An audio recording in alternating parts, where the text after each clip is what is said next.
सगळ्यांना शुभ सकाळ. सकाळची वेळ आहे. सकाळच्या 7:15 वाजलेल्या आहेत. त्या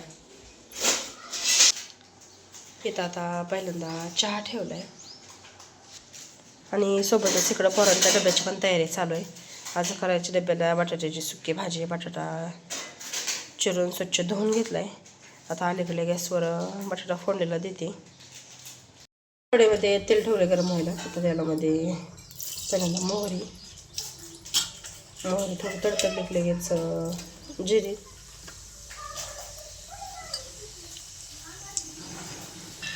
लसूण,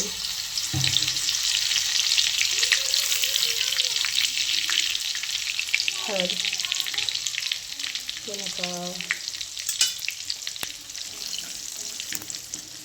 हलवून घेतलं. लगेच आता बटाटा टाकून घेतलं.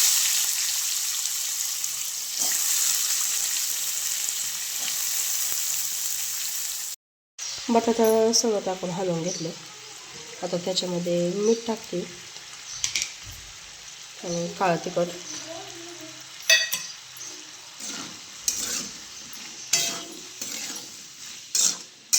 सगळ्यात मुलांची आवडती भाजी असते बटाट्याची. सगळ्यांचीच आवडती असते.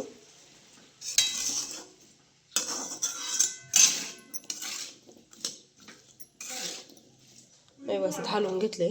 तर ताट झाकून ठेवते आणि शिजला. ह्याच्यामध्ये परत शेंगदाण्याचं कूट आणि बारीक चिरून कोथिंबीर टाकते वरून. तोपर्यंत आता कणिक मळून घेते. बटाटा शिजलाय चांगला. मग त्याच्यामध्ये शेंगदाण्याचं कूट टाकून घेते.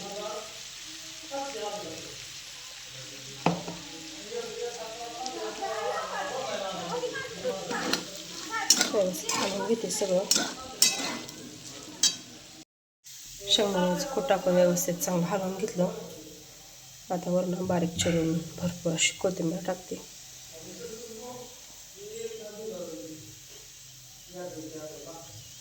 हलवून घेते अजून चांगलं. फोडणीमध्ये कोथिंबीर टाकायची माझ्याकडे विसरूनच गेली.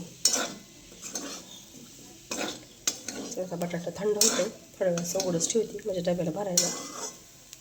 चपाती लाटून घेते. कणिक मळून झालेली. पोरांच्या डब्याच्या चपात्या करून दिल्या. आता राहिलेल्या चपात्या करायच्या. त्या चपात्या करायच्या आधी आमच्यासाठी काहीतरी पातळ भाजी करावी लागेल. इथं आमच्यासाठी केली आज वांग्याची पातळ भाजी.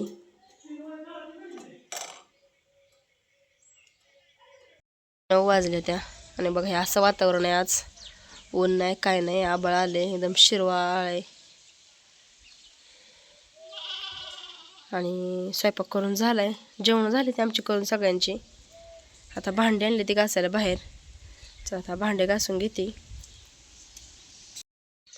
सकाळचं घरचं सगळं कामावरून झाले आणि आता आज आम्ही इथं लसूण खुरपणार आहे. भरपूर गवत झाले लसणामध्ये. हे गिनी गेलं खुरपतानाच गवत होतं, त्यापेक्षा मोठं झालं. आता पौष महिन्यामध्ये खुरपत नाही ती, त्यामुळे खरं तर हे खुरपायचं राहिला होता. नंतर परत बाकीचीच कामं होती, केळी खुरपायची, टमाटा लावायचा. त्यामुळे हे काय तसंच राहिलं. ह्याचा काही योगच आला नाही खुरपायचा. आता आज म्हटलं घ्यावं खुरपून. गवत तर भरपूर आहे. चला काय होईन तेवढं होईन, सुरुवात तर करावी खुरपायला. त्याच एक मोठ्या गटूर निघले, उचलून दिलं. आणि लसूण बघा आपला किती चांगला दिसतोय खुरपल्यावर. चांगला मोठा झालाय लसूण. एवढं झालं खुरपून. उरकते खुरपायला, पण बाकीच्या कामांमुळे काय ह्याला हातच लागत नव्हता. आता चांगलं खुरपून घ्यायचं स्वच्छ. आणि पाण्याला आता रोज पेटवतोय, त्यामुळे भरपूर राख पडलेली आहे. तर राख टाकून घ्यायची चांगली, मग पाणी सोडायचं ह्याला. म्हणजे खुरपलेल्या रश्यामध्ये चांगली राख शिरून बसती आणि लसूण पण सुधारतो लवकर. दुसरं कुठंच औषध टाकत नाही आम्ही ह्याला, फक्त आपली राखच टाकतो. आता संध्याकाळच्या 6 वाजले त्या आणि आता गुरांना पाणी पाजून घेते सगळ्या. गुरं पाणी दावून गुरांना वैरण टाकायची, गाईची धार काढायची. संध्याकाळची कामं चालू झाली. आता गुरं पाणी दावून सगळी बांधली. इकडं कॅरेटमध्ये मुरगा सांडलाय भरून. चला आता गाईची धार काढून घ्यायची आणि धार काढून मग गुरांना वैरण ठेवते परत. सगळं कामावरून आता मी किचनमध्ये आली. इकडं चालू आहे त्या चपात्या करायला. आणि मी भाजी बनवते. आज भाजी करायची मटकीची डाळाची आमटी. एक मोठा कांदा पण टाकला आहे त्यात. डाळ आणि कांदा दोन्ही पण चांगलं भाजून झाले. आता त्याच्यामध्ये गरम केलेलं पाणी टाकून घेते. भाजी फोडणीला देऊन इथं खाली शेगडीवर ठेवली शिजायला.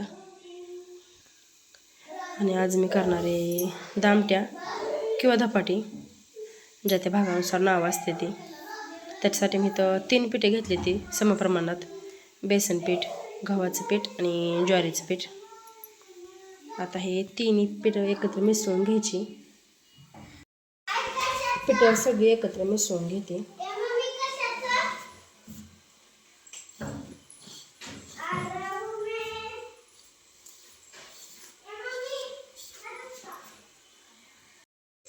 पिठं सगळे मिसळून घेतले. त्याच्यामध्ये पहिल्यांदा आता इथं मीठ टाकून घेते. नंतर हळद,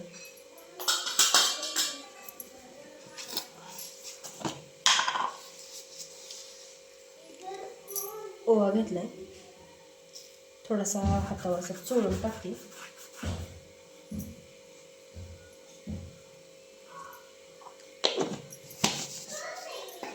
आणि इथं मिक्सरच्या भांड्यामध्ये मी लसूण, जिरी आणि हिरवी मिरची बारीक करून घेतलेली, ते पण टाकून घेते.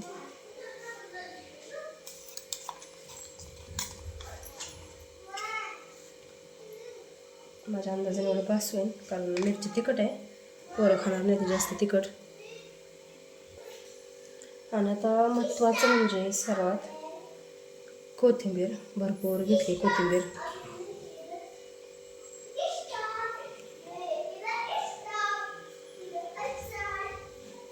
पोरांचा खेळ चालू आहे बाहेर. आता सगळं चांगलं मिसळून घेते. आणि ह्याचा चांगला घट्ट गोळा मळून घ्यायचा आहे.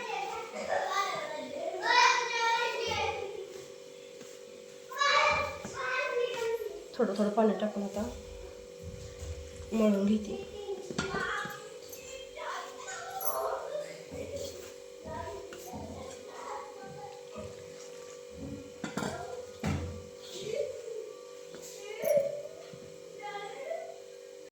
हे तर आता मी पिठाचा चांगला मऊ आणि घट्टाचा गोळा मळून घेतला आहे. कढईत तेल ठेवले तापायला. चला आता लाटून घेते.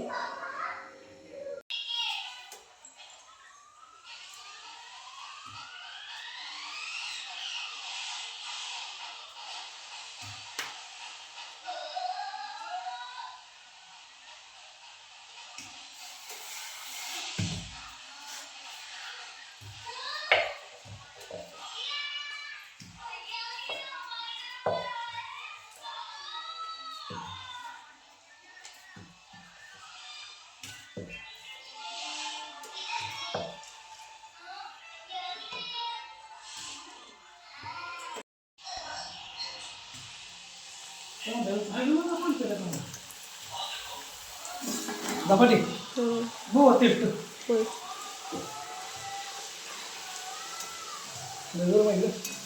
काढले आताच.